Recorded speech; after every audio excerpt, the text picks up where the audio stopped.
Zikir dalam Al-Quran yang bisa menguatkan roh tatkala dilanda penyakit-penyakit semacam yang kita hadapi pada saat ini. Satu, jika kita tidak tertimpa dengan penyakitnya, tapi khawatir itu hadir di lingkungan kita, maka diajarkan doa oleh Al-Quran terkait doa yang pernah dibacakan Nabi Ibrahim alaihissalam.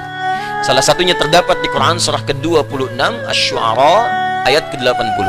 Wa idza maridtu fahuwa yashfin. Singkat, padat. Wa idza maridtu fahuwa yashfin. Kalaupun aku sakit, apapun penyakitnya, pasti Allah akan menyembuhkan. Jadi kalau Anda khawatir dengan hal-hal demikian, kata Al-Quran tetap optimis, tetap semangat. Ya, jadi kalau ada penyakit, ada apapun di sekitaran kita, jangan sampai berhenti beraktivitas. Kalau menjadi epidemi, jadi wabah, kata Nabi, lakukan karantina. Benar yang dikerjakan sekarang. Yang sakit jangan datang ke tempat-tempat perkumpulan, jangan keluar dari wilayah, kata Nabi, tinggal di situ. Yang tak sakit jangan berkunjung di situ. Nah, itu perintah yang Nabi sampaikan ketika menjadi kepala negara. Maka kalau sekarang kepala negara atau lewat kementerian menginformasikan, jangan dulu orang asing masuk ke sini. Atau yang kena penyakit jangan berbaur. Nah, itu bagus, kita ikuti. Ya, jadi kalau yang sedang sakit, sedang flu, batuk-batuk dan sebagainya, dirasakan bisa menular misalnya, maka tinggal di rumah, sholat. Ya, jangan berbaur dulu, khawatir menular. Nah, itu standar dalam hadis Nabi. Itu biasa. Tapi kalaupun Anda misalnya berhadapan dengan orang-orang dan belum tahu bagaimana penyebarannya, tindakan preventif penting, silakan mau pakai masker yang lain. Tapi keyakinan perlu dibangun. Kata Allah, wa idza maridtu fahuwa yashfin. Yakin. Ingat, ajal tidak terkait dengan penyakit. Ajal itu terkait dengan maut. Belum tentu Anda ditimpa penyakit langsung meninggal, belum tentu. Karena banyak orang sehat pun wafat seketika. Jadi gak ada kaitan penyakit dengan kematian. Ingat ya, kematian terkait dengan ajal. Surah ke-7 ayat 34. Walikulli ummatin ajal. Setiap umat ada batas waktu hidupnya. Fa idza jaa ajaluha la yastakhiruna sa'atan wa la yastaqdimun. Kalau sudah tiba ajalnya, maka tak bisa Anda mohon dimajukan, tak bisa pun dimundurkan. Nah, ayat ini ingin mengatakan sudah, kalau mau itu urusan Allah. Mau dengan kematian, mau dengan maaf, mau dengan penyakit, mau dengan yang lainnya. Kalau tiba ajalnya meninggal. Kalau belum tiba yang akan wafat.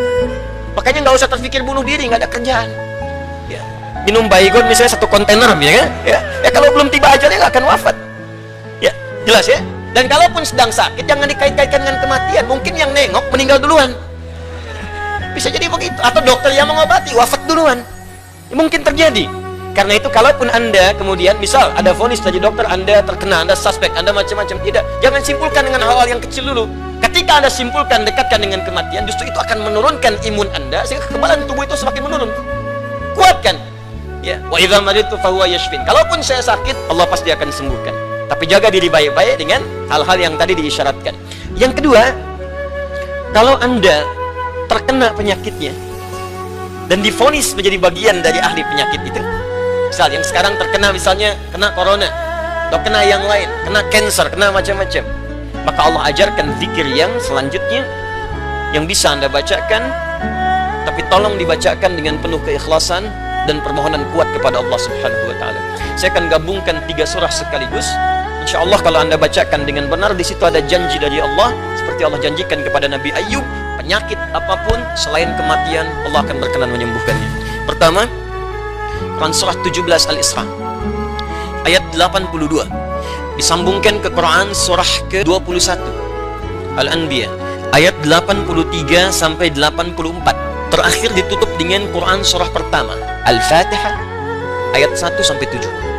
Sekarang perhatikan baik-baik. Awas, ini bukan ilmu takatik ya. Ini isyarat Al-Quran.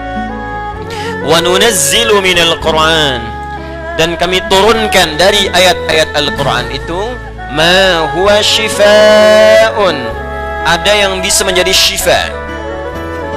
Apa itu syifa? Obat. Apa itu obat? Syifa. Obat penawar itu ada 2 nama. Seperti penyakit pun ada 2 nama. Satu, obat bagi penyakit fisik yang standar, disebut dawa namanya, dawaun. Penyakitnya daun, obatnya dawaun. Ya, ada riwayat mengatakan likulli da'in dawaun. Setiap penyakit pasti ada obatnya, kecuali kematian. Ya, kecuali kematian. Selain kematian, kata Nabi, ada obatnya. Ya, kalau kita mau kreatif, kita dapatkan analisis, dapatkan hadir. Ya, likulli da'in dawaun. Da itu penyakit fisik. Ya, pusing, sakit perut, sakit gigi, macam-macam. Kata Nabi, Anda kreatif, dapat obatnya. obat untuk fisik. Ini disebut dawa namanya. Ada yang kedua, disebut dengan maradun. Maradun. Marad itu lebih kepada penyakit hati, penyakit jiwa, roh.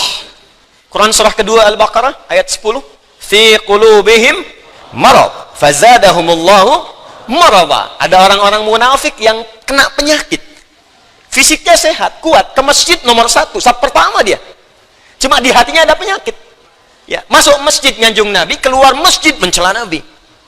Nah, itu penyakit, hati-hati. Obat penyakit hati ini, maka namanya bukan dawa, tapi disebut dengan syifa. Syifa. Syifaun. Jikalau ada orang iri hati, orang dengki, mohon maaf, orang terkena penyakit hati yang lainnya, maka obatnya tidak akan pernah ditemukan di apotek atau di rumah sakit tertentu.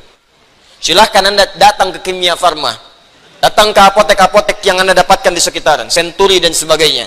Tanyakan, ada nggak obat penyakit hati? Ada nggak obat iri hati? Ada nggak obat dengki? Nggak akan ditemukan. Kenapa? Karena mereka khusus menangani penyakit-penyakit fisikal, disebut dengan daun. Tapi kalau syifa, maka ini erat kaitannya dengan penyakit yang pertama ini, penyakit hati. Di mana ditemukannya? Kata Allah, wa nunazzilu minal Qur'an. Solusinya ada dalam Al-Quran. Maka nanti Allah turunkan beberapa amalan-amalan yang saat dikerjakan amalan itu bisa menghikis, menyembuhkan, bahkan menghilangkan penyakit-penyakit hati. Cari ayatnya. Maka Anda akan temukan kalimat-kalimat dalam Al-Quran, ayat-ayat bimbingan. Ini obat untuk menghilangkan malas. Ini obat untuk menghilangkan iri hati. Bahkan ini mencegah penyakit dengki. Kalau ada orang sekitaran dengki dengan kita, bacakan ayat ini. Turun surah Al-Falaq. Kalau ada orang munafik, bacakan surat yang ini. Kalau ada orang ini, bacakan surat yang ini. Nah, pencegahan-pencegahannya, obatnya ditemukan bagiannya di Al-Quran. Tapi syifa juga memiliki makna yang kedua. Dia adalah obat bagi penyakit fisik yang sudah sulit ditemukan obat dan penawarnya. Kalau dokter sudah mengatakan, sudah ini nggak ada obatnya, ini belum ditemukan penawarnya, maka Allah turunkan kemudian beberapa ayat dalam Al-Quran berupa zikir-zikir tertentu yang kalau dilakukan dengan benar, maka melahirkan penawar yang tidak ditemukan secara fisikal. Apa diantaranya?